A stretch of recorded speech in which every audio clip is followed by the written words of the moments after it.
Hola profesor, mi grupo está conformado por Edgar Arrieta, Sebastián Acuña, Jorge Cortés y mi persona Cristian Molina. El día de hoy venimos a hacerle la presentación y sustentación de cada uno de los laboratorios presentes en el segundo corte, además del proyecto de aula. Estos laboratorios son el laboratorio número 4, 5, 6 y 7. Empezaremos por el laboratorio número 4, el cual se titula Capacitancias en serie y paralelo. Para este laboratorio se han planteado un objetivo general, el cual es estudiar y verificar el comportamiento de los capacitores conectados en circuitos, en serie y paralelo, en corriente alterna. Además, se han planteado dos objetivos específicos, el cual es medir y analizar el voltaje en circuitos capacitivos en serie y en paralelo. Medir y analizar la corriente en circuitos capacitivos en serie y en paralelo. Para este primer laboratorio se nos muestra dos figuras o dos circuitos, el cual constan de dos capacitores y una resistencia. El primer circuito vemos que tenemos una resistencia y dos capacitores en serie. Se nos pide hallar cada uno de los valores de voltaje y corriente presente en estos. Además, se nos pide medir en el segundo circuito, que está conformado por una resistencia y dos capacitores en paralelo. En este circuito se nos pide medir cada uno también de los voltajes y corrientes presentes en los componentes. En la figura número 4 podemos observar cómo se hizo la medición de cada uno de los valores de voltaje y corriente presentes en el circuito de capacitores en paralelo. Tenemos que tener en cuenta que hemos utilizado una fuente de voltaje de corriente alterna de 14 voltios. Cada uno de los valores medidos fueron anexados a esta tabla, en donde los capacitores 1 y 2 tienen un valor de 15 microfaradios y 18 microfaradios. Podemos observar cuáles son los valores de estos capacitores en serie y en paralelo. Además, por medio de diferentes cálculos, hemos podido conseguir la corriente total del circuito y la capacitancia total. En la última columna, claramente podemos ver cuál es el voltaje de la fuente de corriente alterna. A continuación, se hace alguna muestra de las diferentes ecuaciones utilizadas para corroborar y llenar la siguiente tabla, el cual la primera ecuación nos permite conocer cuál es la capacitancia total. Ecuación número 2 nos permite conocer cuál es la reactancia capacitiva. Y la ecuación número 3 nos permite conocer la corriente total del circuito.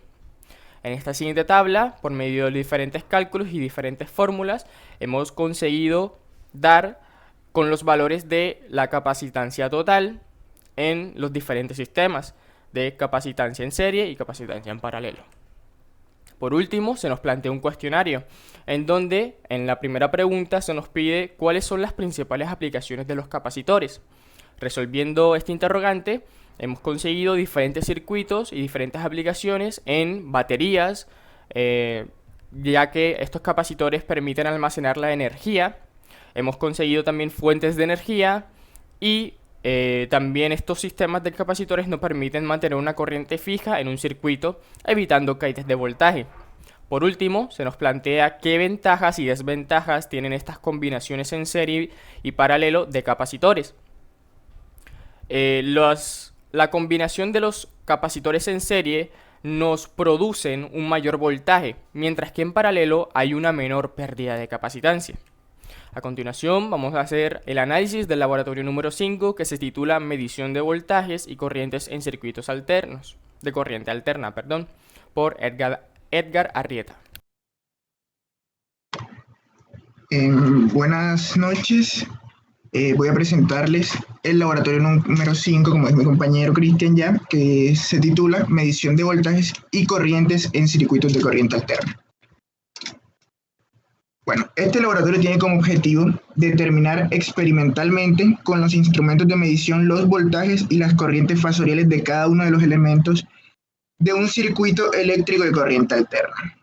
Lo primero que se hizo fue diseñar un circuito mixto conformado por dos impedancias y una resistencia cuyos valores son establecidos por los elementos existentes en el laboratorio de circuito. La impedancia 1, Z1, se encuentra conectada entre el dispositivo de la fuente y el nodo principal. La impedancia 2 está conformada por R2 y la reactancia inductiva 2 y está conectada entre el nodo principal y el nodo de referencia. La resistencia 3 está conectada entre el nodo principal y el nodo de referencia. La impedancia 2 y R3 están conectadas en paralelo. El voltaje de alimentación es el proporcionado por el circuito alimentador a través del tomacorrientes. Bueno, lo segundo que se nos pide es, utilizando el multímetro digital, realizar una medición de la diferencia de potencial y la medición de corriente de cada elemento del circuito. Estos datos hay que anotarlos en una tabla, como podemos ver en la tabla 1, tenemos ya dichos datos del voltaje y la corriente. Lo siguiente que se nos pide es, con base en los valores medidos en la tabla 1, calcular el valor de la reactancia inductiva para cada inductor, teniendo en cuenta que la frecuencia de operación de la red eléctrica de Colombia es de 60 Hz. Anotamos estos valores en la tabla número 4, como podemos observar.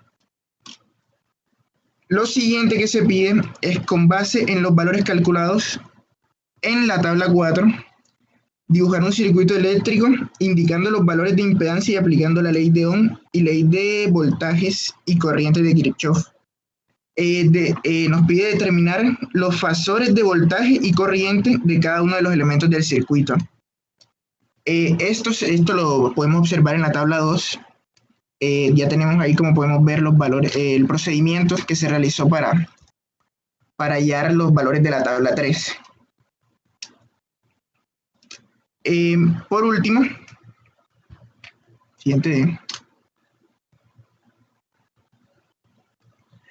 tenemos el cuestionario. La primera pregunta del cuestionario nos dice, nos pide el factor de potencia de cada elemento, y la segunda nos pide el factor de potencia de cada impedancia. El factor de cada elemento es la relación que existe en la potencia activa sobre la potencia aparente. Estas potencias se calculan así: P, que es potencia activa, es P igual a 1 por el voltaje por el coseno. Esto se aplicaría a cada elemento de impedancia del circuito, teniendo en cuenta que es el ángulo del desfase según sea el elemento. 0 si es el circuito es resistivo y 1 si es reactivo. Bueno, la pregunta 3 nos pide hablar sobre el ángulo de desfase de corriente y voltaje de cada elemento. Para la resistencia, esta va a estar en fase con la fuente, pero para las bobinas, estas van a estar en desfase con la fuente, donde la corriente va a estar atrasada a 90 grados. El cuarto punto nos pide el ángulo del desfase entre la corriente total y el voltaje de la fuente. Se conoce que la corriente máxima tiene un valor de 80 miliamperios y el voltaje de la fuente tiene un valor pico de 120. Ambos forman dos ondas senoidales que oscilan a una frecuencia de 60 Hz. Al hallar los valores de reactancia inductiva, esto presentó una cantidad de 0,8 ohms. A base de esto se pudo afirmar que el circuito es mayormente resistivo debido a que los valores de ohmeaje se presentan la resistencia y estos son mucho mayores. Cuando se realiza la operación Archam, esta expresó un valor diminutivo, por lo tanto se logró decir que el voltaje y la corriente total del circuito están en fase. Siguiente. El quinto punto nos pide los valores máximos de corriente y voltaje respecto a los valores de corriente y voltaje de cada elemento del circuito. Si se tienen en cuenta los valores medios de tensión y corriente RMS en cada uno de los componentes, se puede llegar a una relación que deriva en los valores máximos. Dicha expresión es voltaje máximo igual a voltaje RMS. Teniendo en cuenta que el VF-RMS, el voltaje final RMS, es igual a 10 voltios, entonces este es igual a 10 voltios por 1.41, que esto es igual a 14.14 voltios. Siguiente.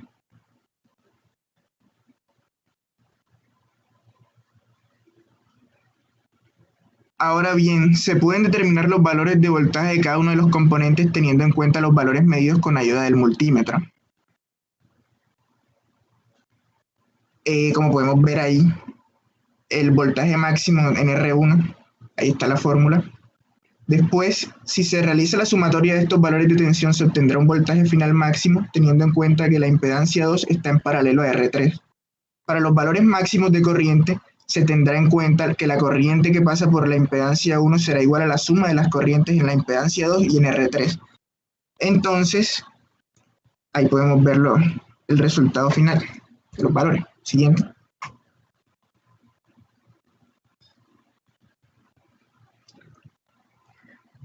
El sexto punto nos pide la comprobación de la ley de Ohm y de la ley de voltajes y corrientes de Kirchhoff.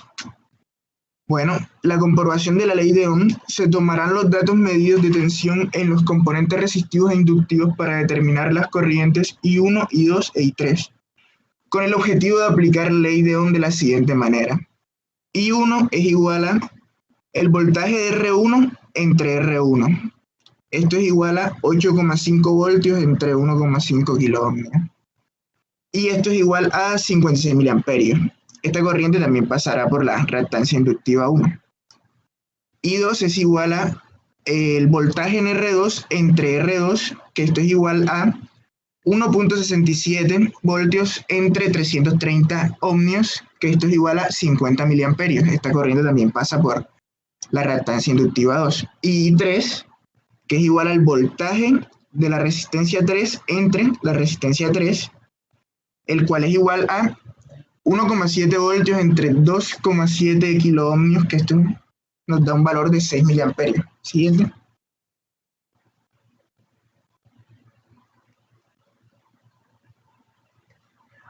Ahora se comprobará la ley de corrientes de Kirchhoff. Si se realiza el análisis del circuito según la ley de corrientes de Kirchhoff, se tendrá que el voltaje es igual al voltaje en R1 más el voltaje de la reactancia inductiva 1 más el voltaje de R2 más el voltaje de la reactancia inductiva 2. Se debe tener en cuenta que la tensión que pasa entre la impedancia 2, que es R2 por reactancia inductiva 2, será la misma en R3, debido a que estos se encuentran en paralelo. Entonces, voltaje es igual a 8,5 voltios más 0,04 voltios más 1,67 voltios más 0,08 voltios. Esto nos dará un valor de 10,29 voltios. Y ahora la comprobación de la ley de corrientes, se debe tener en cuenta que la corriente 1 menos la corriente 2 menos la corriente 3 es igual a 0. Por lo tanto, I1 igual a I2 más I3. Entonces, 56 miliamperios es igual a 50 miliamperios más 6 miliamperios. Siguiente. Por último, se nos pide el efecto de la variación de frecuencia de la fuente de alimentación. Si se obtiene una variación de frecuencia de la fuente de alimentación, esto determinaría un cambio asociado a los cálculos de la reactancia inductiva de las bobinas, debido a que depende de la frecuencia directamente. Por lo tanto, esto causaría variaciones en los cálculos y mediciones de tensión y corriente en cada componente que constituye el circuito. Ahora mi compañero Jorge les va a hablar sobre el laboratorio número 6.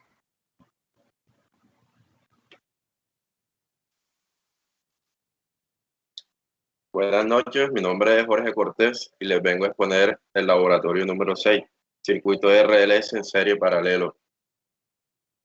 Antes que todo, un circuito RLS es un circuito lineal que consiste en una resistencia eléctrica y una bobina o un capacitor, en cuya de ellos existen dos tipos de circuitos RLS. Puede ser en serie o en paralelo según la interpretación de unos tipos de componentes. Con ayuda de generadores de señales es posible inyectar un circuito asociado y observar algunos casos de fenómenos de resonancia, caracterizados por un momento en la corriente. Tenemos como actividad, como objetivo, analizar, en la siguiente diapositiva podemos ver, estudiar y verificar el comportamiento del circuito RLC conectados en serie y en paralelo en alterno. Medir y analizar el voltaje de los circuitos RLS en serie y paralelo. Medir y analizar la corriente en el circuito RLS en serie y en paralelo. Diagramar los fasores y mediciones de los elementos analizados en el circuito. Tenemos como un desarrollo dado el circuito en la figura 1, como podemos ver en la siguiente diapositiva. El voltaje de cada elemento es igual a 127 voltios. Como en la siguiente figura podemos ver.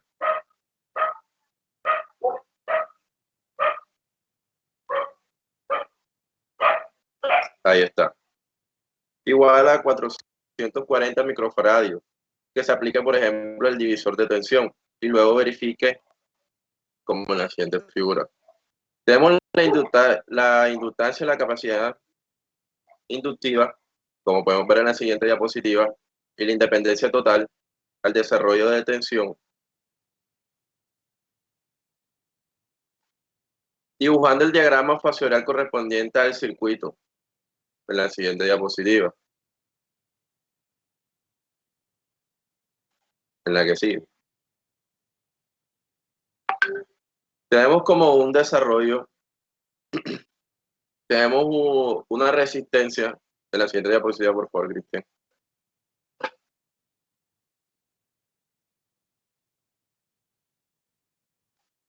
Medimos en amperios y en voltajes.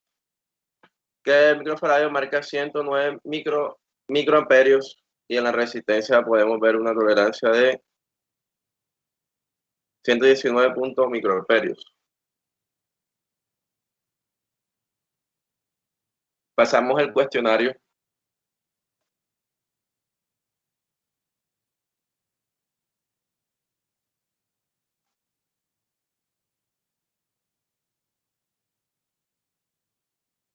Para la actividad 1, con base al diagrama facial, explique cómo suplantar las leyes de Kirchhoff.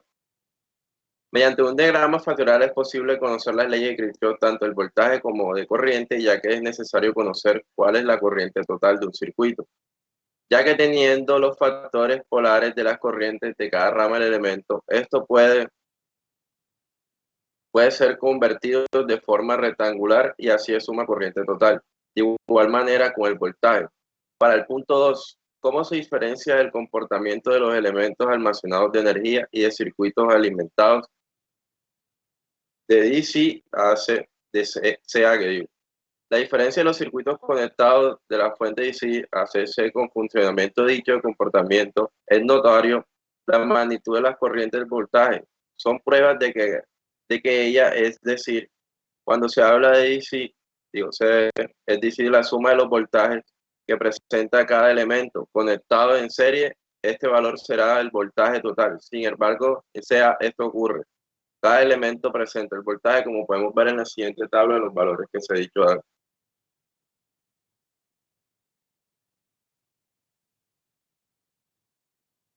En la siguiente diapositiva. Para la pregunta 3, ¿cuál es la importancia de establecer el ángulo de la fase de la corriente y el voltaje? Esto es importante determinar la diferencia del retraso del voltaje y la corriente en función del tiempo de ciertos elementos. También sirve para determinar la dependencia de un circuito RLC para el tiempo de ciertos elementos. También sirve para determinar la impedancia del circuito RLC para determinar el voltaje de cada elemento. De dicho circuito es necesario conocer su ángulo de fase, conocer cuánto es atrasado encuentra este respecto a la corriente.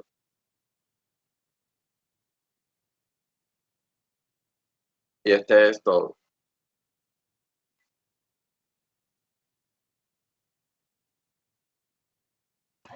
Bueno, ahora voy a hablarles sobre el laboratorio 7, que es titulado Impedancia Equivalente. En este laboratorio tenemos como objetivo determinar la impedancia de un resistor, inductor y capacitor, construir diagramas de fasores para los voltajes y corrientes de circuitos RC, RL y RLC, y por último, interpretar el ángulo de fase entre la corriente y el voltaje de un circuito de corriente alterna, serie o paralelo. Bueno, lo primero que hacemos es tomamos una inductancia y medimos su resistencia con el ohmmetro, con el ohmímetro, como podemos ver aquí en la primera imagen. Luego, aplicamos una tensión de corriente directa a la bobina y medimos la corriente aplicando la ley de Ohm para determinar la resistencia de la bobina, aquí como se puede ver en la segunda imagen. Siguiente diapositiva.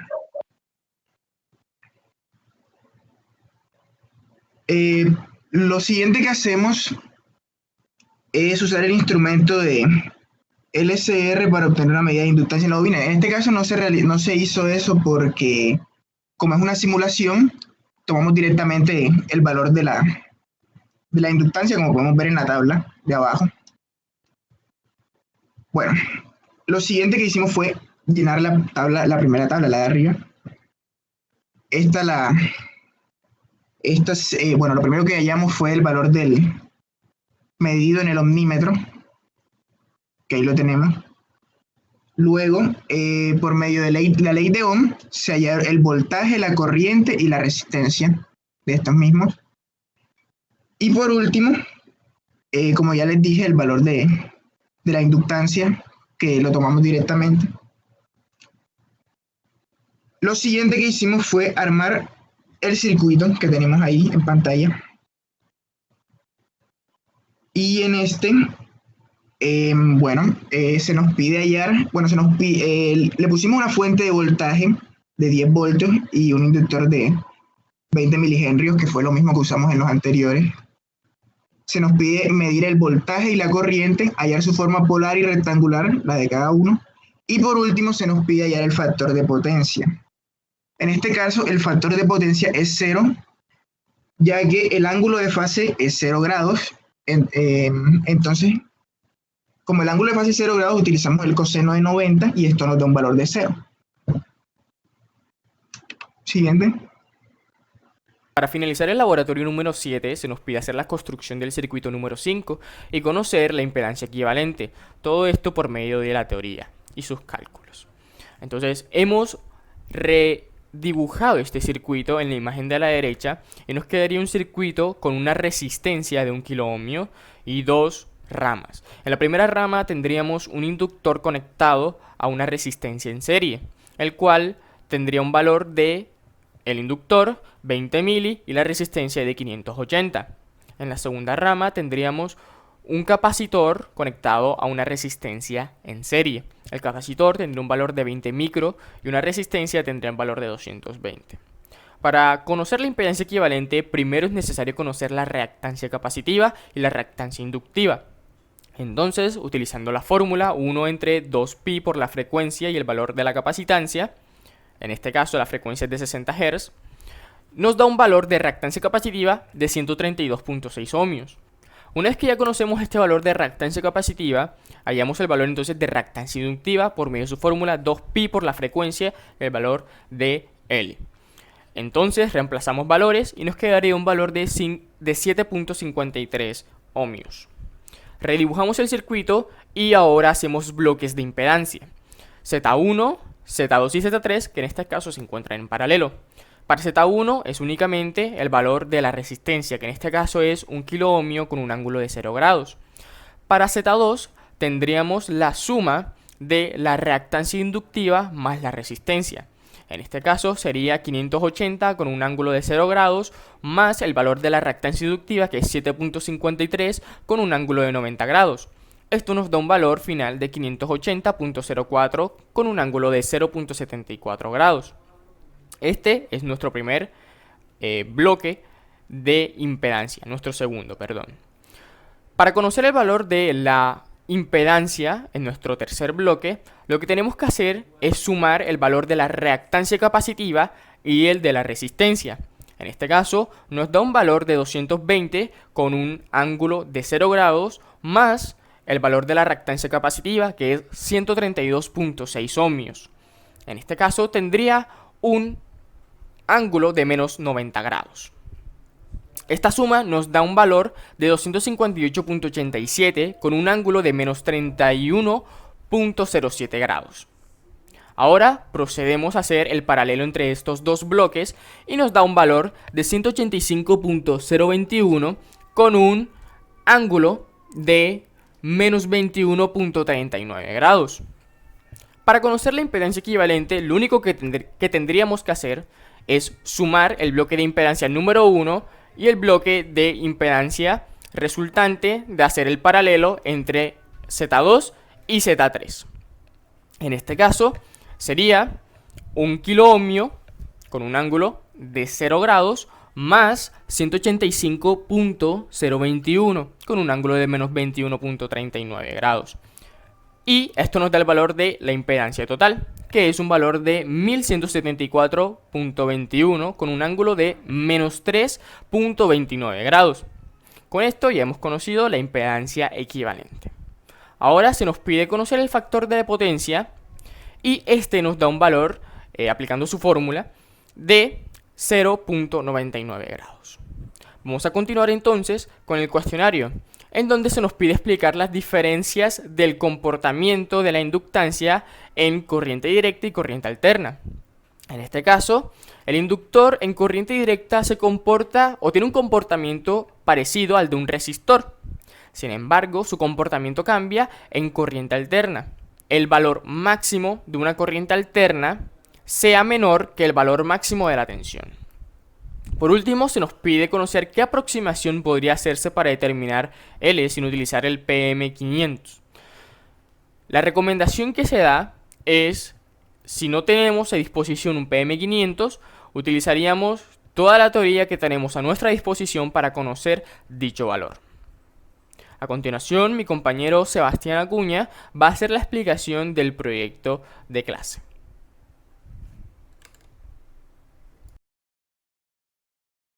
Profesor, el día de hoy le vamos a hacer la sustentación de lo que es el proyecto de aula.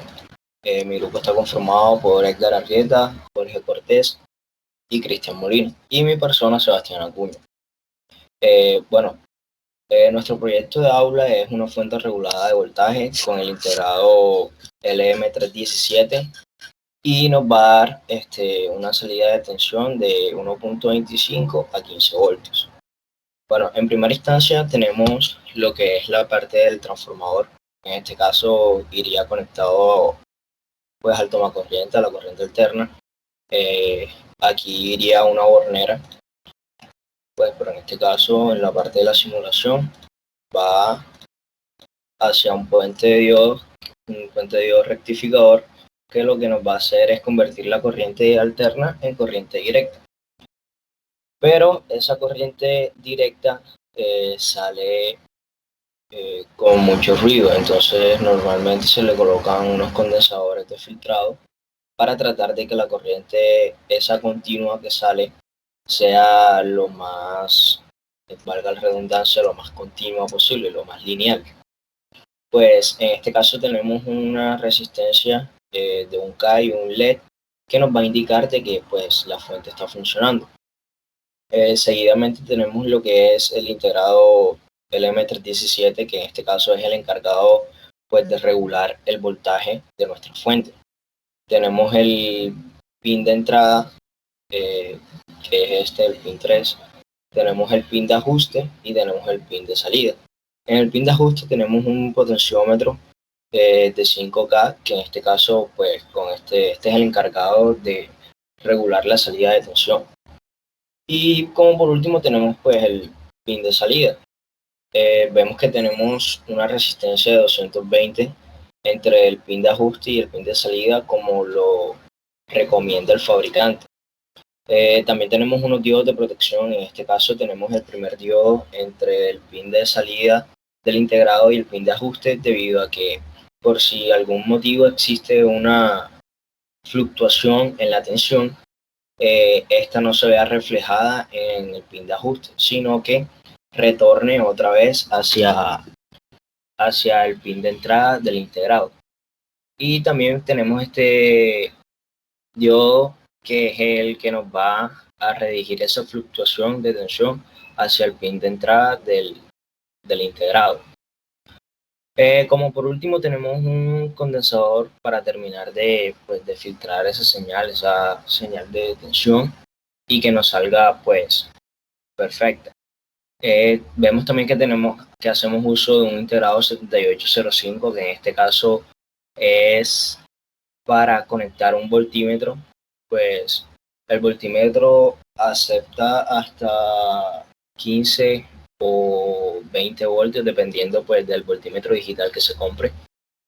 Y en este caso, pues para no conectarlo como tal a la fuente, pues se decidió alimentarlo con un 7805, que pues nos va a dar un voltaje fijo de 5 voltios. Ahora vamos a proceder a la simulación del circuito para ver de que si funciona la fuente.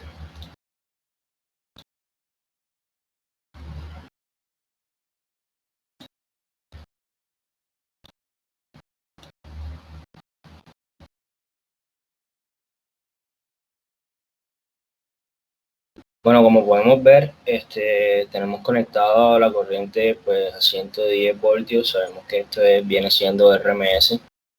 El factor de transformación, pues aquí lo simulamos. El factor de transformación o de acople del transformador se hace entre el voltaje de salida, entre el voltaje de entrada. En este caso tiene un factor de 0.218, que, o sea, se trata de simularlo a lo más real de lo que normalmente son los transformadores. Pues vemos que tenemos aquí una salida de 20 voltios que pasan al puente de rectificador, y este a su vez ya sale como corriente directa. Aquí viene la etapa pues de filtrado entre estos dos condensadores de 4700 microfaradios y uno de 100 nanofaradios. Pues vemos que tenemos una resistencia que nos indica pues el LED en este caso de que sí está funcionando la fuente, y pues con este potenciómetro vemos que lo mínimo pues que nos da este integrado es 1.25 voltios, y a partir de aquí podemos comenzar a regular pues nuestro voltaje. Esta fuente nos está entregando aproximadamente 17 voltios máximo. Vemos aquí que nos da 17.1 voltios, y pues vemos que sí está funcionando nuestra fuente. Ahora también podemos simular pues cuánto está entregando el 7805, deberían ser 5 voltios. Y pues si lo simulamos, vemos que sí se puede, pues que nos da los 5 voltios fijos, a pesar de que pues manejemos la fuente, le incrementamos el voltaje o le disminuyamos el voltaje. Pues en este caso pues se conectaría al voltímetro, se alimentaría con 5 voltios, tierra, y otro pin iría pues a lo que está midiendo la fuente. Ahora también hicimos pues el montaje de lo que es la PCB, que en este caso nos quedaría así de esta manera la PCB. Tenemos en este caso la alimentación, aquí iría el puente de diodos, los condensadores, la resistencia, los diodos, aquí irían los dos integrados. En este caso sería la salida, aquí conectaríamos el voltímetro y acá lo que es el potenciómetro. Y se puede apreciar aquí en 3D cómo quedaría la simulación, pues, la representación de cómo quedaría la PCB. Vemos que pues queda de una excelente manera. Abajo las pistas, queda todo perfecto.